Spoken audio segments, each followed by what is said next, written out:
I don't like being Walmart's enforcer for $32.40. Walmart has made a business decision to use these self-scanners rather than have checkout staff. Bears dime. So why don't you have a seat, Ms. Harvin? We'll see if we can find the city attorney and see what he's willing to do with this. The city does have what's called a civil infraction. And a civil infraction is not a crime. It is punishable by a fine only, and the normal fine is $100. We have a seat, and we'll come back to this in a minute. Thank you, Your Honor. All right. Tim, while you were out, the bailiff will take you out there. This isn't your average shoplifting case. It's about skip scanning, a charge born from self-checkout chaos. Judge Middleton's frustration sets the stage for a courtroom clash where 3240 could unravel into something far bigger. And from Walmart, do you know a family of those? For $32, as far as I can tell, the defendant doesn't have anything. I didn't know if this is the kind of case you would take a civil infraction on. Yes, Your Honor.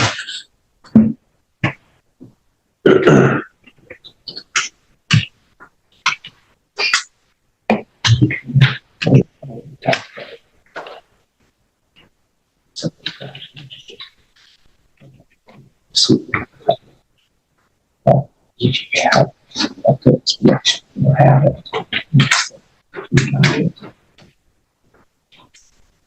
So in the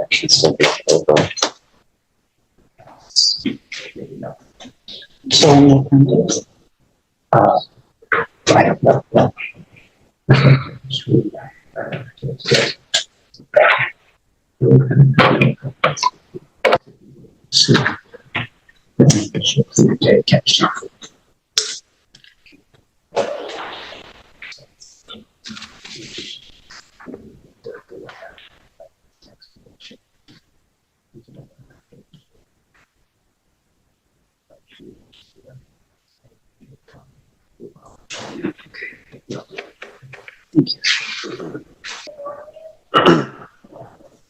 Find the complaint.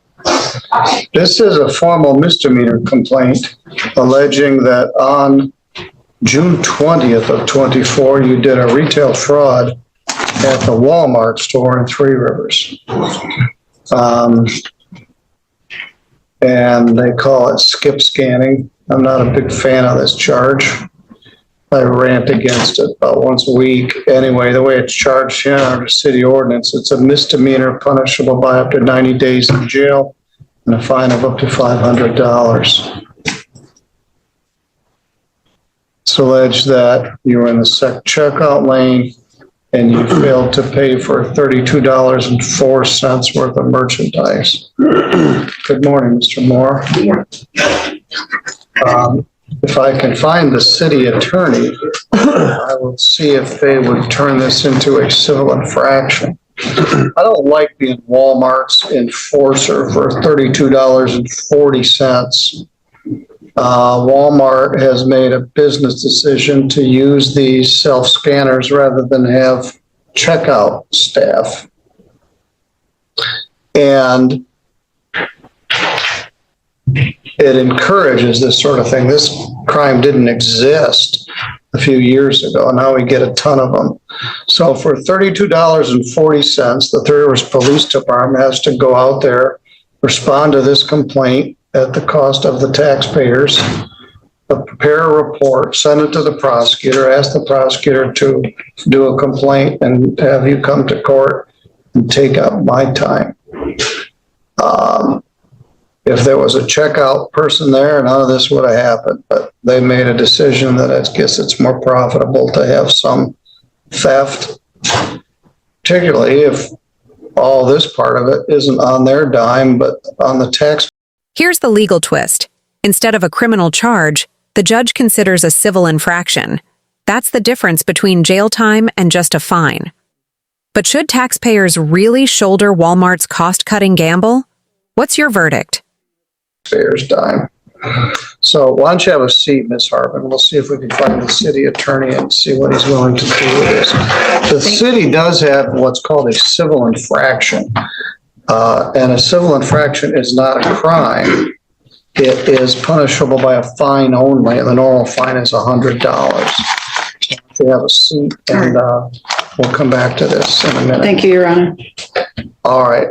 Tim, while you were out, the bailiff will take you out there. We dealt with Regina Harbin. Can you come back for?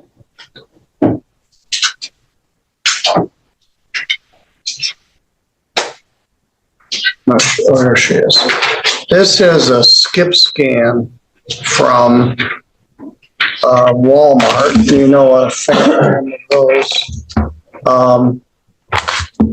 For $32, as far as I can tell, the defendant doesn't have anything. I didn't know if this is the kind of case you would take a civil infraction on. Yes, Your Honor.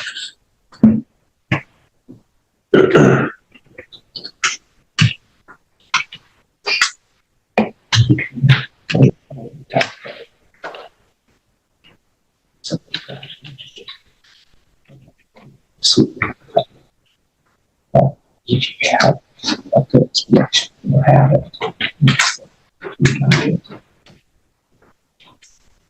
Civil infraction still be over.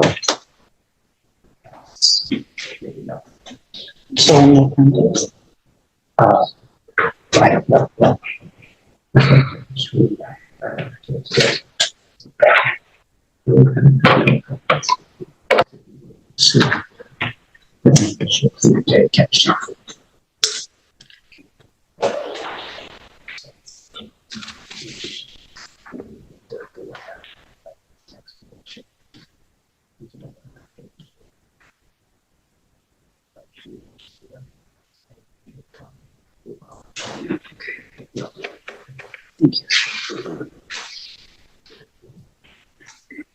All right.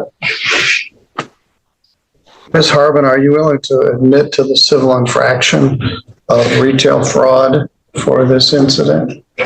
So, in talking with the public attorney here, so he's explained what my rights are. I could say guilty and get it over with, which I would like to just get it over with. Guilt, but I this don't. isn't guilty. You just admit fault. Oh, got it. Okay. Because it's not a misdemeanor. So with a civil infraction, you either admit or deny.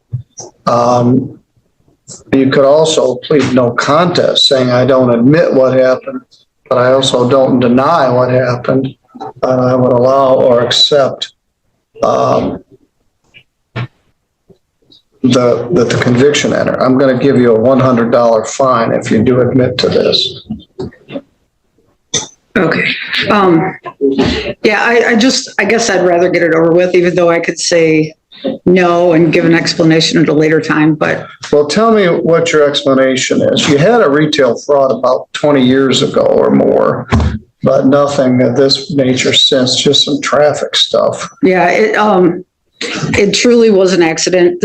And I remember the day because it was 2 weeks after my sister died, and which happened right after my mother died. So I had been experiencing anxiety, panic attacks. So I was shopping just in a hurry to get out, holding more than one item in each hand and just scanning.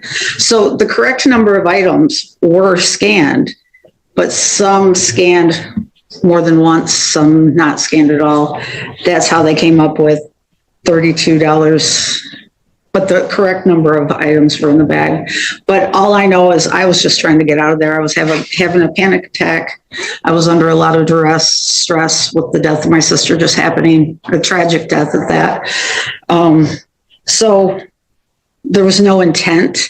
And in the 20 years since I've seen you last, I have not been in any trouble. I would have taken care of it as soon as I knew about the warrant. But I checked with the Three Rivers Police Station on a couple occasions. It hadn't gone through, within a month. I hadn't heard anything. So I just thought it was done and over with. As soon as I found out about it, I went to the jail, paid my bond, and here I am today. So, yeah. So are you willing to plead no contest to the civil infraction?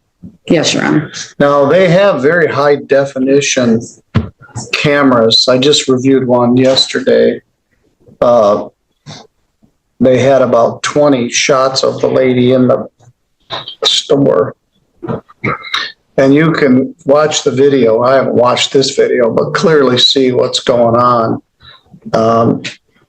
We had a lady once, this was a thing, they would take an inexpensive item like a pack of Kool-Aid and hold it under an expensive item like a prime rib and scan a $40 prime rib for $1.19.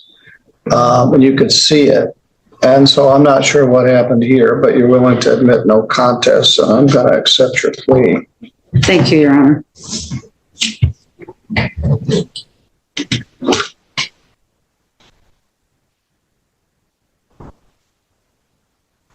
I haven't seen you in 20 years, so what have you been, what do you do now?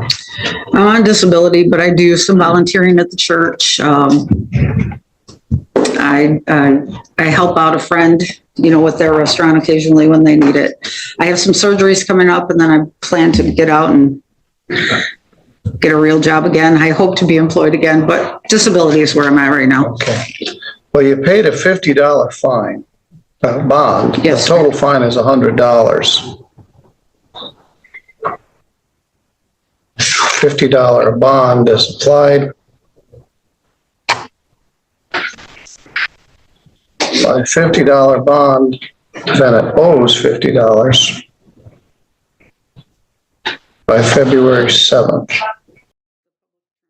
Case closed. A $100 fine, no criminal record, and a pointed reminder of how corporate policies spill into courtrooms. If you found this case as shocking as we did, hit like, share your thoughts below, and subscribe for more jaw-dropping courtroom breakdowns.